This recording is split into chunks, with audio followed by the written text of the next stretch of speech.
Subscribe करें और bell दबाएं ताकि कोई खबर रह न जाए।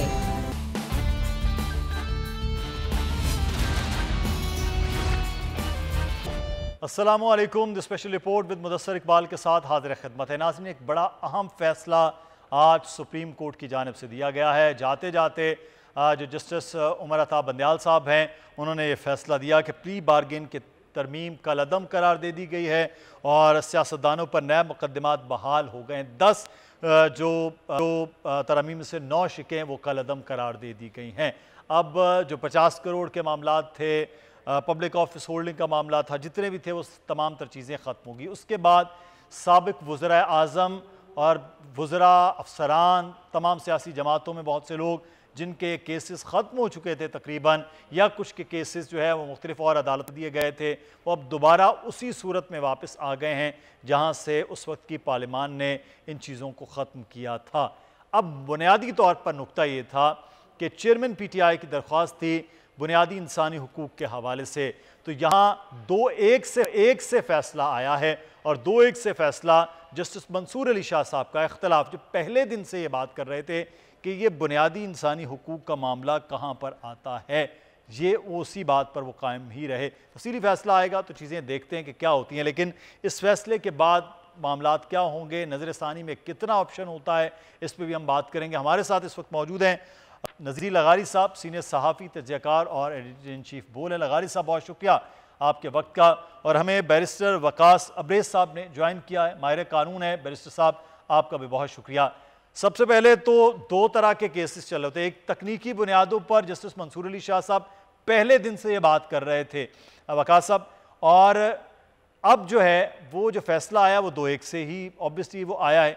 अब इस केस में अटॉर्नी जनरल, अभी हम कुछ ही देर पहले हमने खबर दी कि वो नज़रसानी के लिए जा रहे हैं। ये जो फैसला ख़त्म किया गया है, जो कलअदम करार दी गई हैं, ये फैसला किन बुनियादों पर ख़त्म हुआ है जो अभी तक केस सामने आया आपकी नज़र में?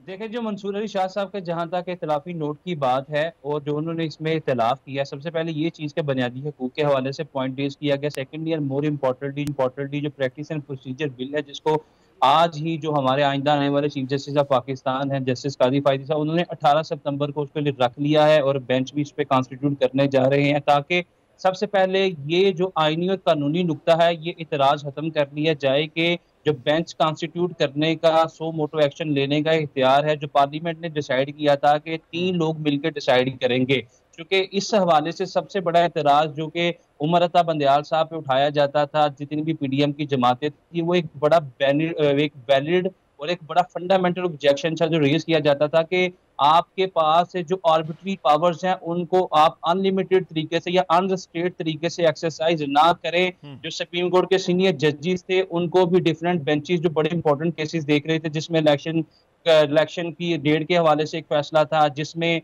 प्रैक्टिस एंड प्रोसीजर के हवाले से फैसला था, जिसमें हमने 3-4 हफ्ते पहले एक फैसला देखा जिसमें रिव्यू एंड जजमेंट के हवाले से चीफ जस्टिस साहब क्या करते थे कि तमाम सीनियर जजेस को नेगेट करते हुए, इग्नोर करते हुए अपनी मर्जी का बेंच बनाते थे। अगर आपको डिस्क्रिशनरी पावर्स भी आइन में जहां पे दी जाती हैं, उसको आप इस तरीके से आर्बिट्री यूज करें या अनरिस्ट्रेन्ड तरीके से, अनकंट्रोल्ड तरीके से इस्तेमाल करें। और खास तौर पर वो केस जिसमें इनके ऊपर भी एतराज उठा दिया गया था कि आपके उस दामन का नाम भी इसमें आ रहा है, तो आप काइंडली, क्योंकि नो वन कैन बी जज इन रोज का इस मैक्सिमम पे या लीगल प्रिंसिपल पे आप एक्ट पान करते हुए खुद को इस बैंक से अलग कर लें, आप एक्यूज कर लें। तो लेकिन मैं समझता हूं कि आज का जो फैसला, इस फैसले के बाद वो जो हम गुज़िश्ता 3-4 दिनों से लेवल प्लेइंग फील्ड की बात करें, शायद आज तमाम तर लोग जो हैं वो एक ही लेवल पे चलेंगे। और 7 दिन के अंदर क्या होगा, मैं ये समझता हूँ कि जब रिव्यू पिटीशन को जो इस केस के ऊपर दोबारा से नजरसानी की जाएगी, जस्टिस कादी फायद ईसा जो है इसको देखेंगे और नया बेंच कॉन्स्टिट्यूट करेंगे, शायद ये फैसला जो है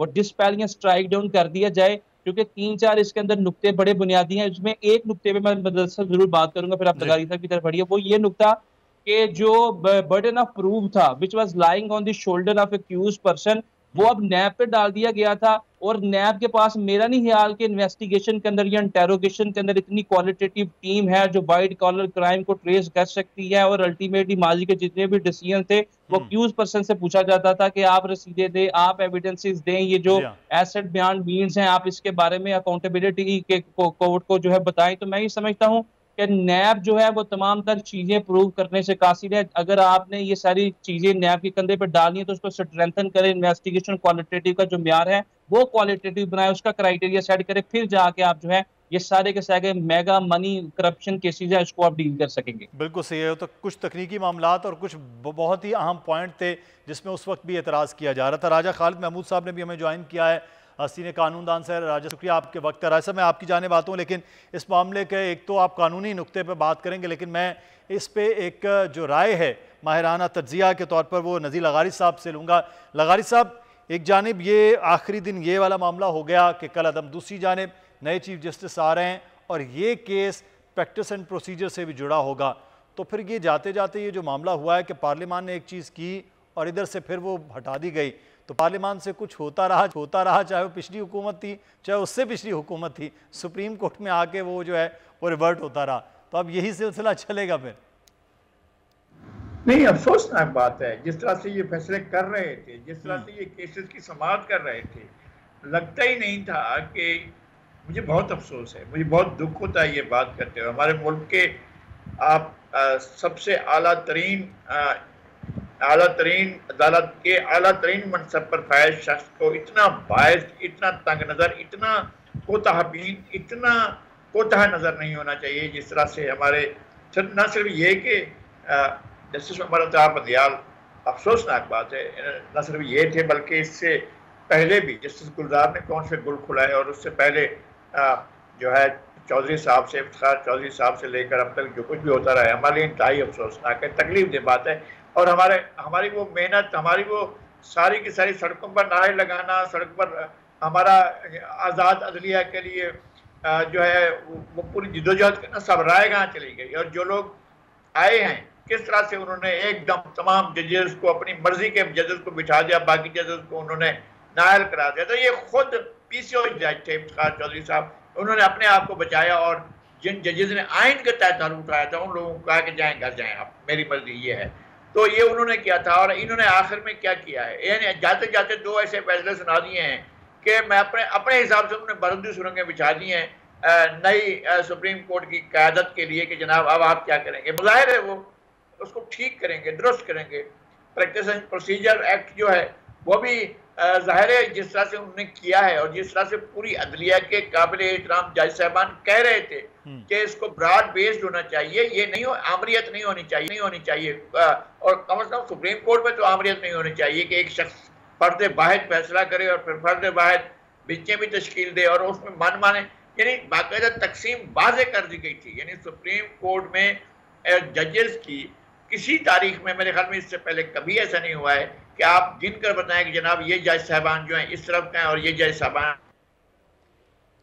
बिल्कुल, ये तकसीम का जो बात आप कर रहे हैं तो बड़ी खौफनाक थी और हमेशा हम तो देखते हैं सुप्रीम कोर्ट की तरफ अल्टीमेट, लेकिन वहाँ जो इस किस्म के मामलात थे। लेकिन एक चीज़ जो है, आज 15 सितंबर भी है नाज़रीन, और 15 सितंबर जो है वो इंटरनेशनल डेमोक्रेसी डे कहलाता है, जमहूरियत का आलमी दिन। तो जमहूरियत जो है वो हर जगह नज़र आनी चाहिए, तो वो शायद नहीं थी। लेकिन राजा खालिद साहब से हम बात करेंगे। राजा साहब, शुक्रिया आपके वक्त का।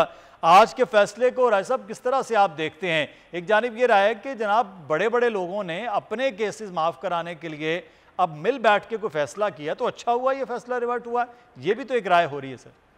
जी, बात इस तरह से है कि ये पार्लियामेंट जो है 22 करोड़ आवाम का मुंतखब करदा अदारा है, उससे 2 जजेस उसके फैसले को या उसकी कानून साजी को स्ट्राइक डाउन नहीं कर सकते। आपको बार बार कहा गया था, आपसे इस्तदा की गई थी कि आप लार्जर बेंच तश्कील दें, फुल कोर्ट तश्कील दे दें, 17 के 17 जजेस को बिठा के फैसला कर लें। लेकिन वो इस पे मुसिर रहे कि नहीं, हमने खुद ही सुनना है।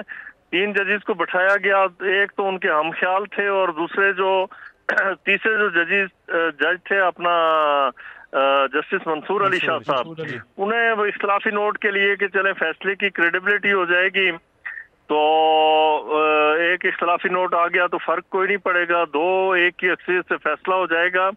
इस तरह से वो करते रहे और जितना अरसा वो चीफ जस्टिस रहे उन्होंने अपनी मर्जी का एक बेंच अपने हमनुआ इकट्ठे कर लिए थे, उनके जरिए वो इस तरह के फैसले किए उन्होंने। अब सवाल यहाँ पे पैदा होता है कि एक जो चीफ जस्टिस है उसे पता है कि प्रैक्टिस एंड प्रोसीजर एक्ट वो पास हो चुका है जी। उसके उस एक्ट की रोशनी में अब करना किसने है बेंच तश्कील, वो 3 जजेस, चीफ जस्टिस और उसके साथ 2 जजेस जो सीनियर होंगे, तो उन्होंने बेंच तश्कील देना है। अब सवाल यहाँ पे ये भी उठेगा और ये 1-2 दिनों में आप देख लेंगे, इस हवाले से भी पिटिशंस आ जाएंगी और शायद चीफ जस्टिस जो आने वाले हैं, जो कल या परसों अपना ओथ ले रहे हैं, काजी फायज ईसा साहब, वो भी इसे देखेंगे कि प्रैक्टिस एंड प्रोसीजर एक्ट बनने के बाद जितने फैसले हुए, जितने बेंचेस तश्कील दिए गए, वो कानूनी थे या नहीं।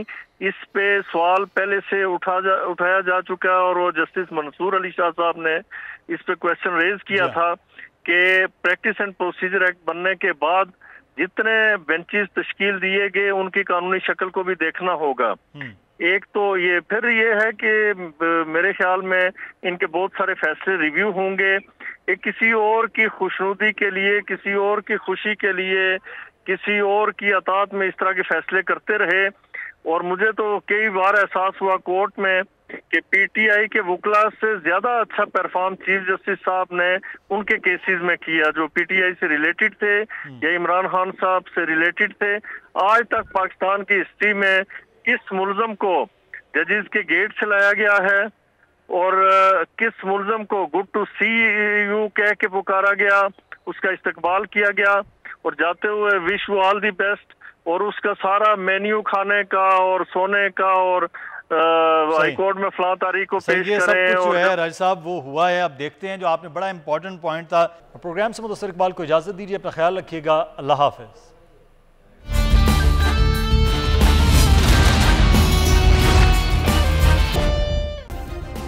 सब्सक्राइब करें और बेल दबाएं ताकि कोई खबर रह न जाए।